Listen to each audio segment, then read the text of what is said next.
Entonces, habíamos hablado anteriormente del sistema decimal, que pues es el que nosotros utilizamos desde pequeños, sistema binario, que es el que eh, utilizamos para las computadoras. Bueno, realmente nosotros no lo manejamos, lo maneja en sí la computadora completamente y así es como se entiende la computadora entre sí y con otros dispositivos.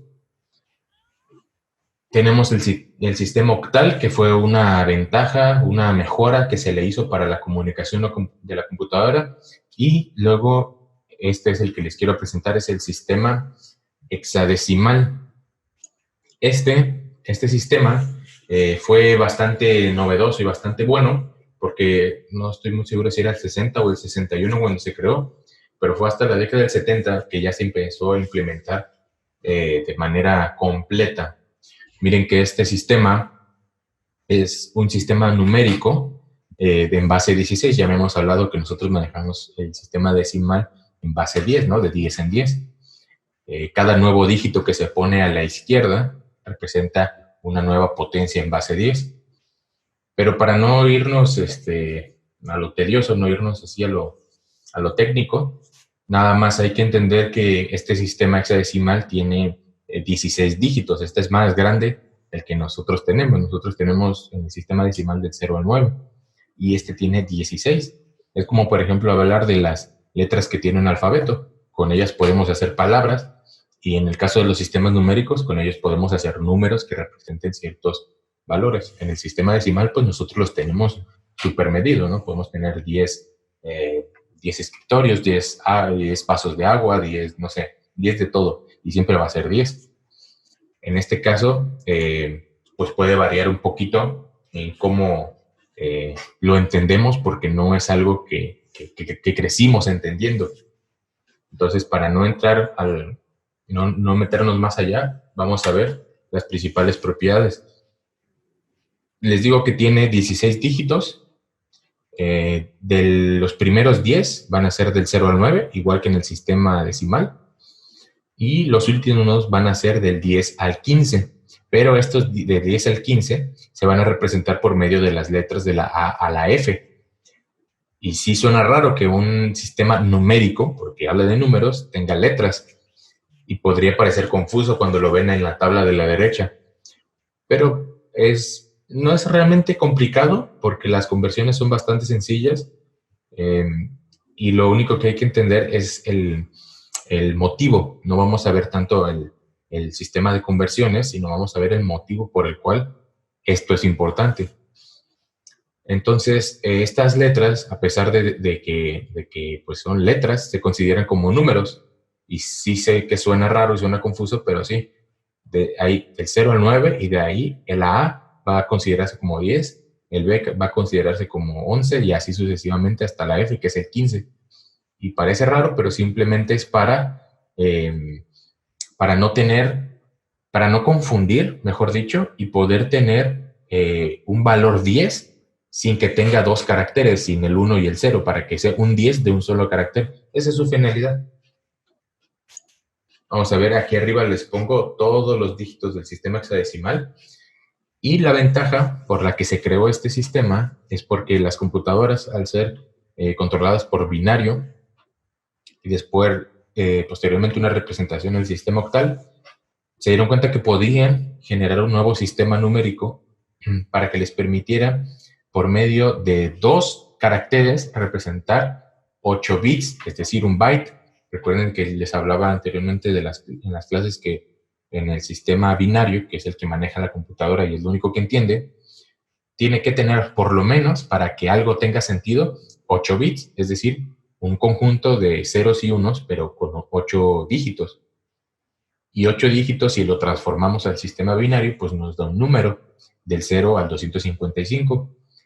Ese número lo podemos representar en una tabla ASCII y ya nos da un carácter. Entonces, pero ese proceso es muy complicado porque pues existen en la computadora millones y millones de bits transfiriéndose a cada momento. Entonces, se creó el sistema hexadecimal con el que dos dígitos del sistema decimal, como los que ven en la pantalla de la derecha, puede ser un no sé, un número 36 o un número 0D o 45 o F9, todos representan un número como tal. Bueno, un número específico, por ejemplo, no sé, el 3A en sí va a contener 8 bits, o sea, una agrupación de 8 bits, esa sería su conversión directa. Un conjunto de 2 caracteres hexadecimales nos dan 8 bits binarios. Y esa es la ventaja, que podíamos reducir la cantidad de ceros y unos y ya verlo de otra manera, reducir el espacio y en general programar más rápido. Recuerden que todo lo que les estoy mostrando es cómo se programaba hace décadas, o sea, hace, pues no sé, de los 60, 70 y 80, bueno, ya los 80 no, pero entre los 70 y a finales de los 70, a principios de los 60 y a finales de los 70, pues toda esa época es a la cual nos estamos refiriendo. Aquí les muestro esta misma ventaja, cómo se representa, es toda la base de la base 16. En la primera posición tenemos la F.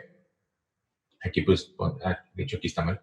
El 16, aquí, por ejemplo, la primera tendría 16. Pues básicamente son las potencias que se van ocupando los espacios. Cada uno de estos espacios va a tener un valor más grande, más importante. Y esa es la ventaja de lo que nos permite manejar este sistema. Yo les recomendaría que se dieran una vuelta ahí para ver el sistema de conversiones, porque no es que lo tengan que hacer forzosamente, de hecho yo no se los presento, porque pues podría servir para otra actividad, ¿sí?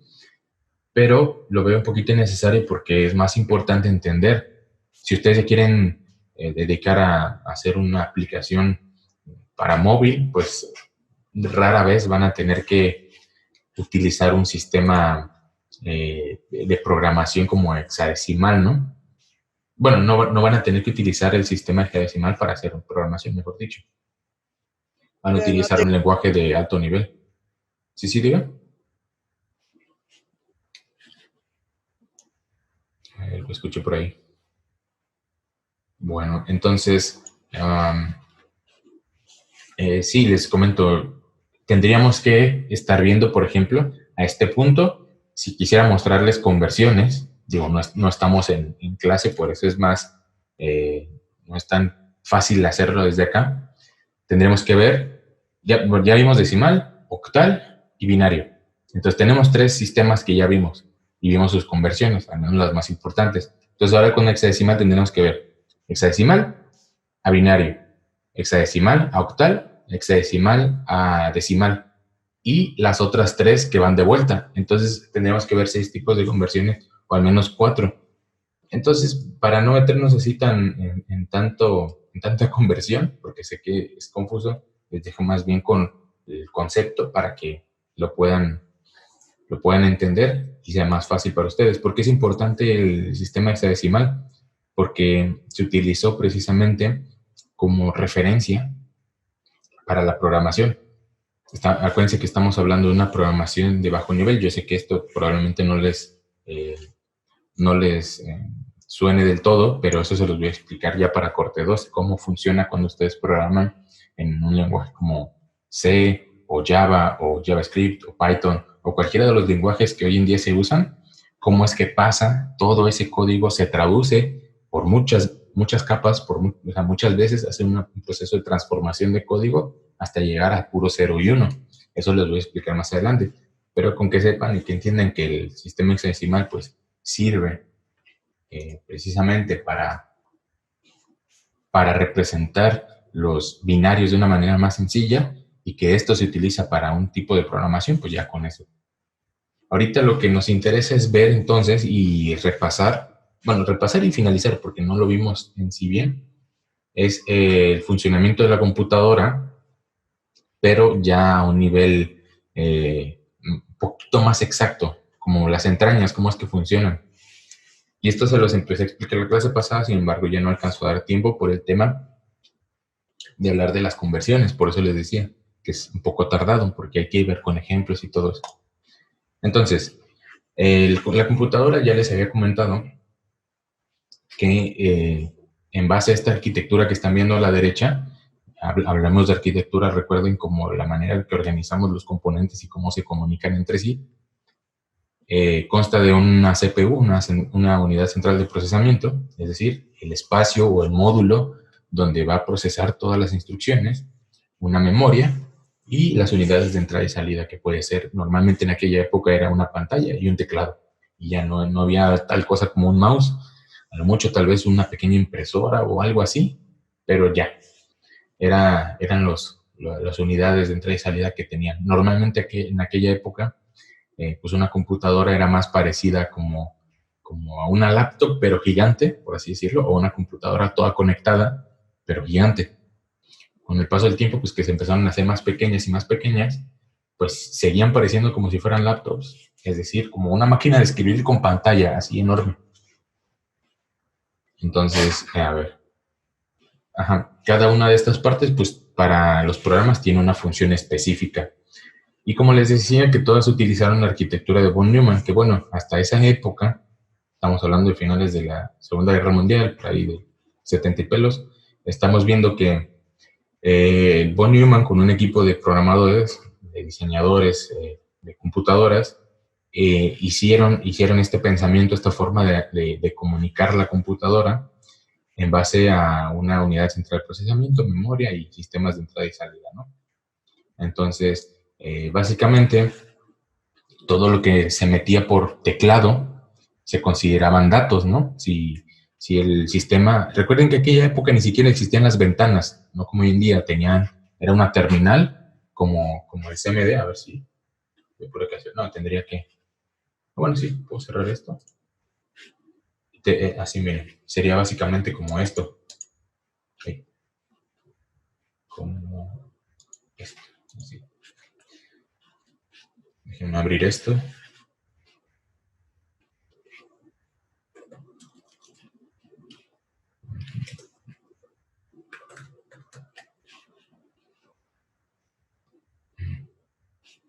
Bueno, sería básicamente como esto. Digo, no, ni siquiera con colores ni nada así muy, muy elegante, pero sería algo así, ¿no? La computadora en aquella época te daba una pequeña una terminal donde tú podías escribir comandos. En esos comandos podrías mandar valores numéricos, textos, y la computadora pues los entendía y las procesaba, ¿no? Eso era lo más que teníamos. A ver si lo puedo hacer más grande. Ahí está. Básicamente así era. Tú escribías aquí tus comandos y esto funcionaba, ¿no? Te iba dando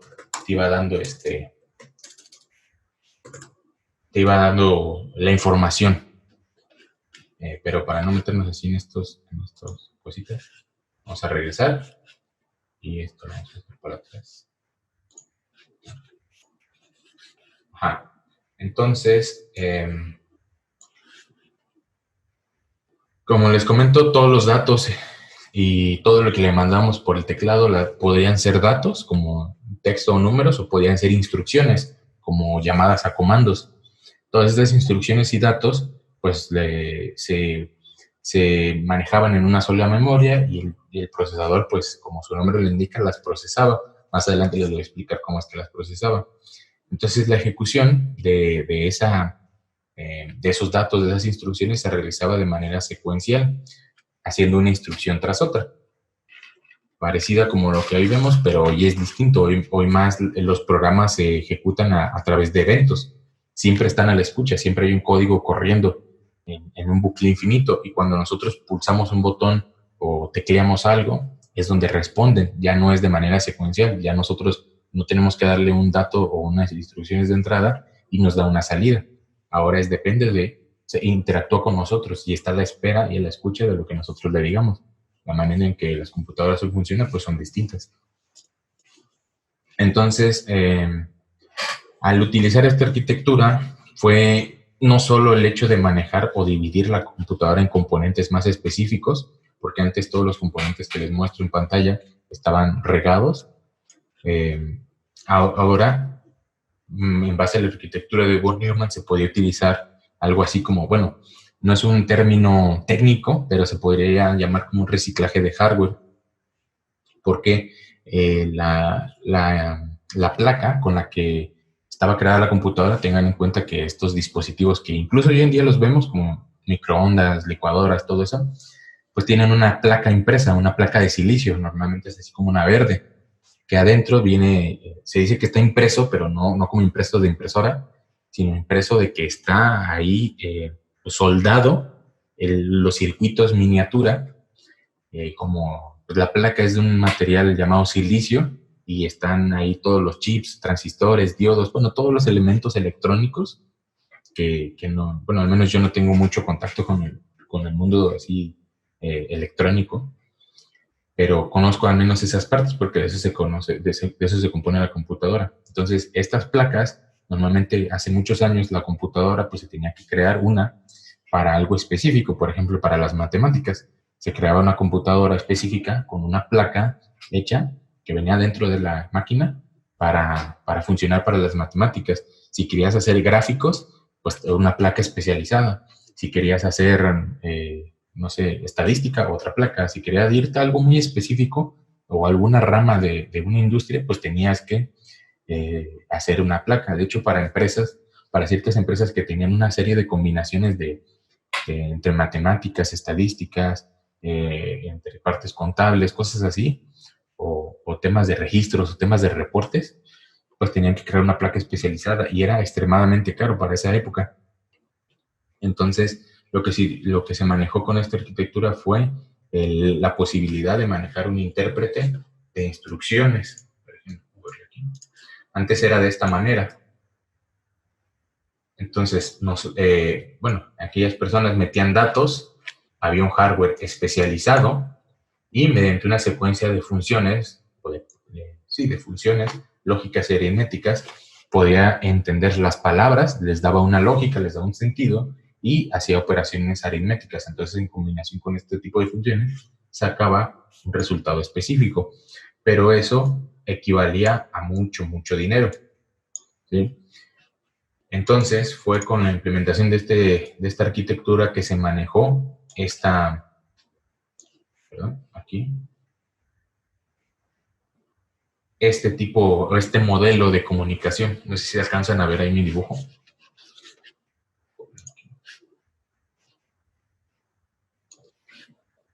Entonces, este nos permitía tener aquí un intérprete de instrucciones que básicamente nosotros no, los programadores de aquella época permitían modificar el código, es decir, se le daban código de instrucciones a la placa, al hardware, a la placa que ya existía. Mediante un intérprete de instrucciones, este podía trabajar por señales de control. Ahorita les voy a explicar qué es eso. Entonces, ya después se podía meter datos y mediante las señales de control y las funciones lógicas y aritméticas, pero ya de uso generalizado, ya daba resultados distintos. Esto nos permitía tener mejores computadoras porque ya no teníamos ya no se tenía que crear una placa especializada para un área en específico. Entonces aquí explica que las señales de control en sí son secuencia de pasos, son una secuencia de pasos donde básicamente son las que indican qué funciones lógicas y aritméticas son las que se van a ejecutar. Es simplemente eso. Pero esto lo manda el intérprete de instrucciones. Es complicado porque no hay forma de verlo correr o forma de representarlo como tal. Es más bien entenderlo a base de imaginación. Pero sí. Luego, a ver, déjame borrar esto. Entonces, aquí en este caso un código o configuración podía ser asociado a un conjunto de señales, ¿no? Nosotros, se podía programar la placa y también las señales de control para que pudieran trabajar ciertas funciones aritméticas y lógicas muy específicas. Y cada vez que nosotros quisiéramos hacer algo nuevo, si teníamos que reconfigurar el hardware, pues se podía hacer perfectamente. Pero no se reconfiguraba como tal el hardware ya era de uso general, se configuraba el intérprete. ¿Qué más? Aquí comenta que el intérprete de instrucciones y el uso general de las funciones aritméticas y lógicas Estos dos son componentes bueno, son dos elementos que ya componen el CPU. Luego, los datos y las instrucciones por acá se insertan y deben ser traducidos para su uso. Aquí, como les digo, los traduce, las instrucciones y el código, y los datos que ya manda el usuario, pues ya tienen que ser traducidos.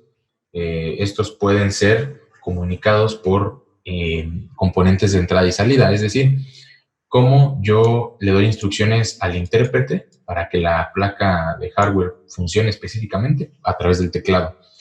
Y cómo meto yo los datos cuando ya está codificada la computadora. Bueno, en aquella época cuando ya estaba codificada, pues también los datos los meto por el teclado. Pero ¿dónde veo los resultados? Entonces, por una pantalla. Eso yo sé que es súper, súper, súper básico, pero es que antes no era tan fácil. Aquí comenta que las instrucciones no siempre se realizan secuencialmente, a veces hay saltos o lo que se conoce en arquitectura como interrupciones. De hecho, ya más adelante cuando vayamos a programar, van a tener que programarse instrucciones de diferentes tipos. O sea, ustedes van a tener que programar un microprocesador como tal. Yo creo que vamos a elegir un microprocesador así como Intel, uno viejito.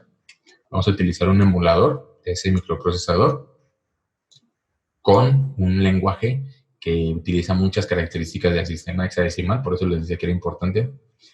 Y ahí se van a básicamente controlar ciertos registros del CPU, pero de manera muy específica. Y aquí las interrupciones son muy importantes, porque también esas instrucciones de salto o de interrupción se pueden programar. Entonces, a veces se tenían que hacer ciertas interrupciones. Más adelante van a ver qué necesidad hay de esas interrupciones, y para que no tuvieran un problema que el código o bueno, la computadora dejara de funcionar, toda la instrucción o todo el procesamiento se guardaba en la memoria principal. Ahí está. Entonces, a grandes rasgos, así quedaría. Este era el modelo. Cuando ustedes, de hecho, cuando ustedes hagan su tarea, van a tener que buscar un elemento como un microprocesador o una computadora, o un elemento de hace varios años y ver el diagrama de interconexión. Este es el diagrama de interconexión. Este es el que quiero que implementen. Porque, por ejemplo, una computadora como el ENIAC, el primer computador así específico, pueden investigar su arquitectura, explicarla y mostrar su diagrama de comunicación. O pueden, no sé, yo les recomendaría que utilizaran como caso de estudio la primera computadora de IBM, también es muy buena y de hecho utiliza esta misma arquitectura con ciertas modificaciones. Está bastante bien. Entonces, a grandes rasgos, la comunicación entre toda la computadora se basa en que el CPU controla todo lo que se tiene que hacer. ¿Y qué cosas son las que se tienen que hacer? Cuando se tiene que mandar, por ejemplo, ubíquense que antes nada más había pantalla y teclado, pónganle. Se tenía que escribir los comandos, ¿no? O los datos. Bueno, para eso el CPU tenía que procesarlos. Y de la misma manera, cuando se tenían que mostrar en pantalla, también había que procesar. Y en medio, cuando había que hacer operaciones aritméticas, operaciones lógicas, también había que procesar. Entonces, el CPU se encarga de controlar toda esa información. Para que eso funcione, este es el diagrama, por eso les digo que esto funciona a través de un comunicador. Todos los elementos, como el CPU, la memoria y los módulos o las unidades de entrada y salida, que pueden ser teclado o pantalla, se comunican por un bus de sistema. ¿Qué es un bus? Un bus básicamente es un canal. Así se le traduce como bus. Bus es igual a canal, ¿sí? Este canal, hay arquitecturas, por eso les digo que es importante conocerlas, porque hay arquitecturas que no solo maneja un solo bus. Esta arquitectura sí maneja un bus de comunicación. Por ejemplo, si el CPU quiere obtener algo de la memoria, tiene que pasar por acá, obtener el dato y después regresar al CPU. Eso es lo que tiene que hacer, pero utiliza un mismo canal. Hay arquitecturas que manejan varios canales. Entonces, la computadora, bueno, el CPU básicamente, este de aquí, se comunica con la memoria a través de dos partes, de la MAR y de la MBR. Básicamente la MAR o MAR es la Memory Access Register, es como una pequeña memoria que registra una dirección de aquí de la memoria. Básicamente, eso se lo explicaré más adelante, pero para adelantarnos un poquito, cada uno de estos elementos de la memoria, si alguien utilizó una vez en estructuras de datos, una pila, una memoria es una pila, es una estructura de pila, en donde los elementos se van apilando uno a uno, hacia abajo, así. Entonces, la memoria, dependiendo de cuánta capacidad tenga, tiene direcciones. Esas direcciones están por binario aquí, por 0, 1, 0, tal. O sea, tienen el binario aquí puesto y esa es una dirección. La memoria se compone de dos partes, del contenido de un bloque y de su dirección, de dónde está ubicada en la memoria. Pues para que el CPU funcione y si tiene que utilizar algo de la memoria, tiene que guardar la dirección de dónde está. Aquí, bueno, realmente no pasa por acá. Pasa por el bus y lo guarda aquí. Aquí por eso les dice aquí, especifica la dirección de memoria de la próxima lectura o escritura. Cuando el procesador tiene que hacer procesos, indica dónde se va a guardar esa instrucción o ese dato. Tengan en cuenta que aquí la memoria, esta memoria almacena en sus bloques, puede almacenar datos o puede almacenar instrucciones. ¿Por qué? Porque cuando uno teclea, bueno, en esa época cuando se tecleaba podías teclear una instrucción como un comando que tenía que hacer una instrucción, una serie de pasos, o guardabas un dato, un número o una letra que tenías que hacer una suma o algo así. Entonces guardaba estos dos tipos de elementos en la memoria. Entonces esto lo que guardaba básicamente era la dirección, la pasaba por el bus y la guardaba en este fragmento. El CPU también tiene memoria. Luego tiene otra memoria, esta, permítanme.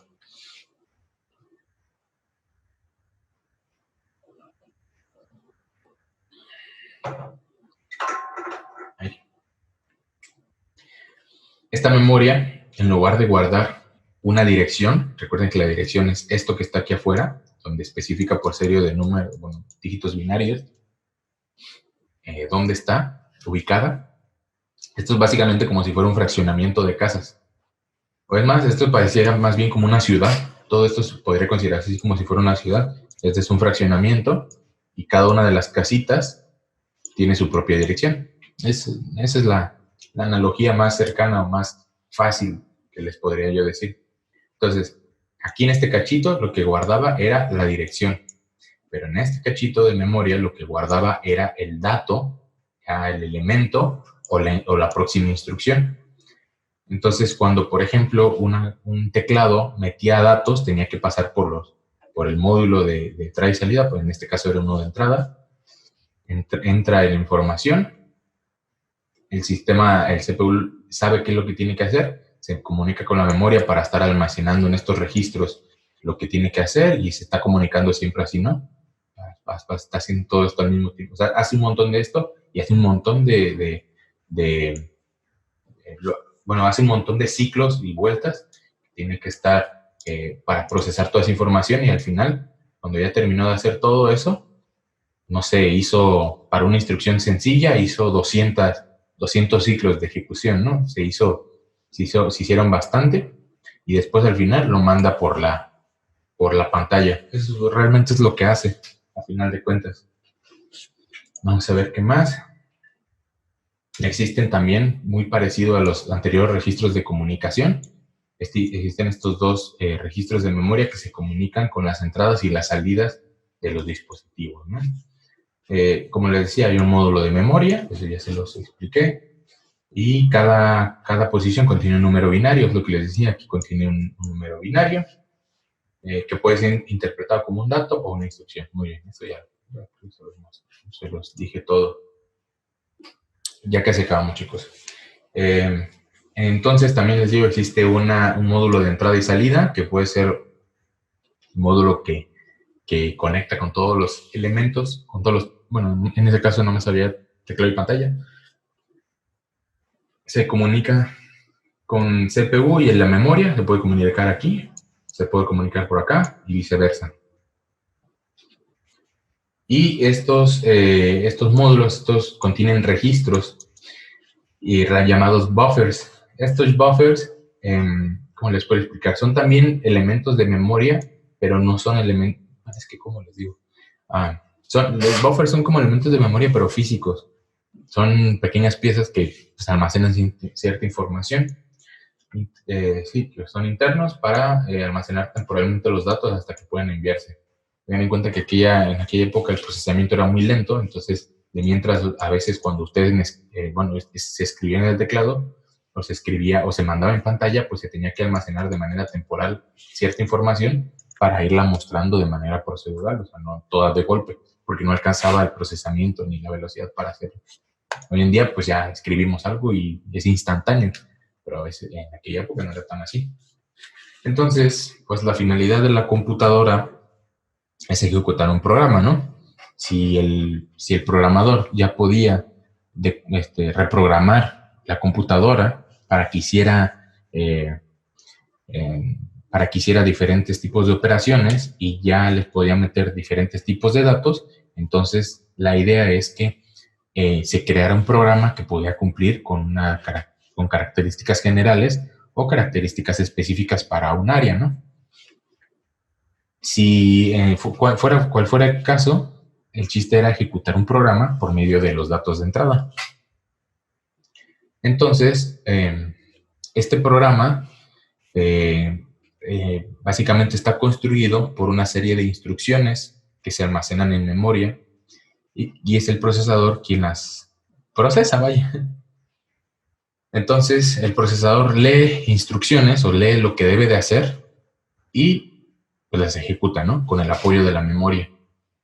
La ejecución, les digo, aquí consiste en una captación de instrucciones y ejecución una por una. El detalle está en que las instrucciones pueden tener diferentes pasos. ¿A qué voy? Ahorita se los muestro. Esto de aquí, este diagrama que les pongo acá, es un ciclo de ejecución. Bueno, más bien un ciclo de... Por aquí ven. ¿Dónde está?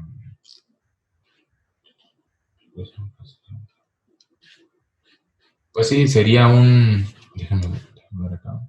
Un ciclo de instrucción, perdón. Esto sería un ciclo de instrucción.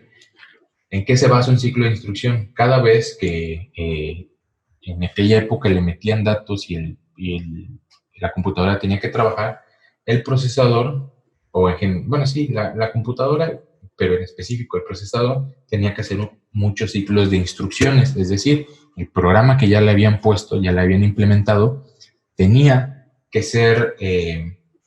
ejecutar todas sus instrucciones por medio de los datos de entrada que le daban.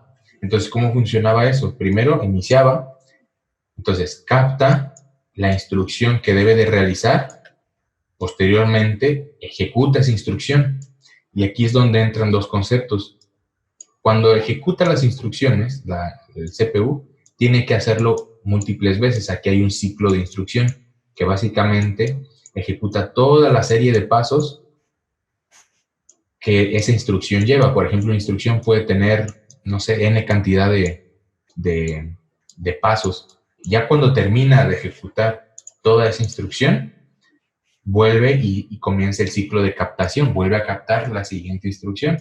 Regresa aquí, capta la siguiente instrucción y vuelve a ejecutar la instrucción por la serie de pasos. Al final, cuando termina de ejecutar todas las instrucciones, finaliza y muestra datos en pantalla, ¿no? No es que los muestre, porque aquí puede ser, estas instrucciones pueden ser para procesar la información de entrada y también para procesar la información de salida y mostrar. El chiste es que en este punto la computadora ya se detuvo, ya no tiene nada que hacer.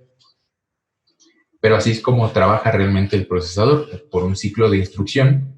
Es un ciclo de instrucción que funciona en base a un ciclo de ejecución, porque una instrucción tiene pasos, y aquí capta la siguiente instrucción. Este diagrama es muy útil para entender cómo funciona la computadora paso a paso.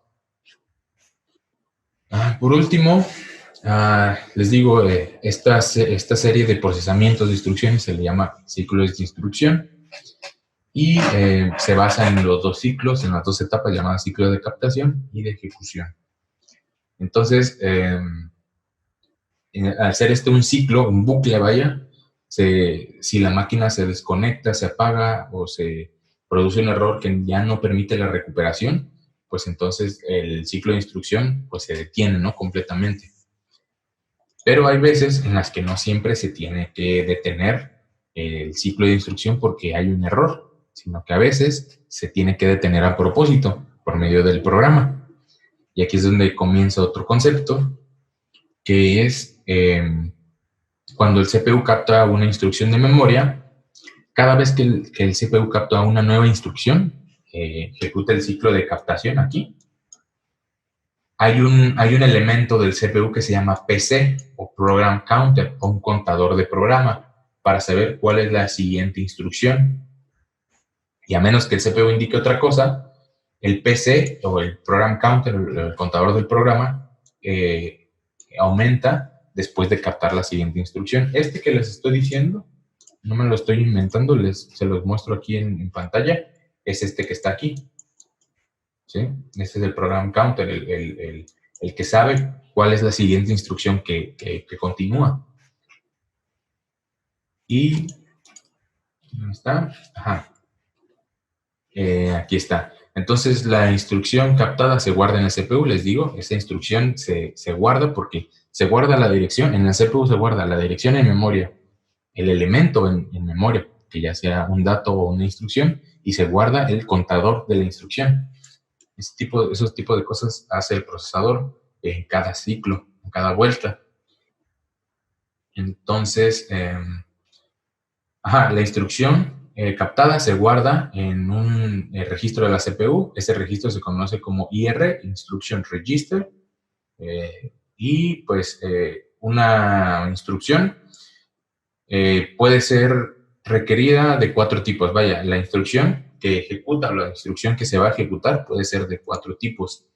Puede ser una instrucción de tipo procesador memoria, es decir, que se transfiere ya sea del procesador o de la memoria, cualquiera de los dos lados, en ambos sentidos. Cierta información se transmite en datos, el otro es de procesador y entrada y salida, es decir, puede ser del teclado al CPU, del CPU a la pantalla, porque no se puede del CPU al teclado.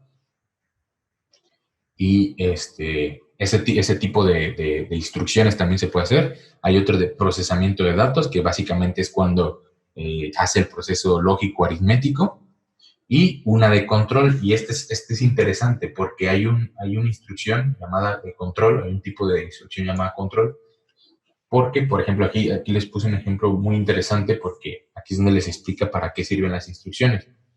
Las instrucciones sirven precisamente porque hay veces en las que es más importante darle prioridad a algo o hay, no sé, se tiene que hacer así por la misma naturaleza del programa, yo qué sé, depende del programa en sí. Pero aquí puede ser una instrucción de salto. Entre todas las instrucciones que manejan el control están las instrucciones de salto. Entonces, aquí suponte que la CPU capta una instrucción en la posición 149, ¿sí? Y esta especifica, recuerden que cada instrucción especifica entonces la siguiente instrucción, porque pues vaya, el contador del PC va a saber si ya captaste la 149, pues la siguiente tiene que ser la 150, es obvio. Entonces, pero esta instrucción indica que la siguiente instrucción debe ser la 182, no la 150. Entonces, la CPU registra el hecho poniendo el PC en 182 y así el siguiente ciclo de captación se cargará a la posición 182, no la 150. Entonces hay una interrupción, se saltó las instrucciones. Después puede haber una para regresar, pero eso es porque así se tenía que ejecutar. La razón específica, pues no las da, porque así es realmente como funciona la computadora. Hay instrucciones e interrupciones. De hecho, cuando ustedes pulsan hoy en día una tecla, se genera una interrupción en el sistema. Eso es así. Eso es, desde aquella época se trabaja de esa manera y hoy en día igual. Entonces, precisamente cuando ustedes pulsan teclas, se tienen que estar, imagínense hoy en día cuántas aplicaciones tienen abiertas en su computadora. Si ustedes van al registro de todos los procesos que está haciendo, está trabajando un montón de veces. Y cuando ustedes pulsan una tecla, tiene que haber una interrupción para que el procesador, o bueno, ya hoy en día por medio de los núcleos y todo esto, ya pueda a generar esa interrupción, y muy, muy adentro, por medio del código binario, existe esa interrupción que sepa que todo el ciclo de instrucciones que se está ejecutando en el momento, pues primero tiene que hacerle caso a la pulsación de su tecla. Entonces, pues así realmente cómo funciona. Hasta aquí lo vamos a dejar.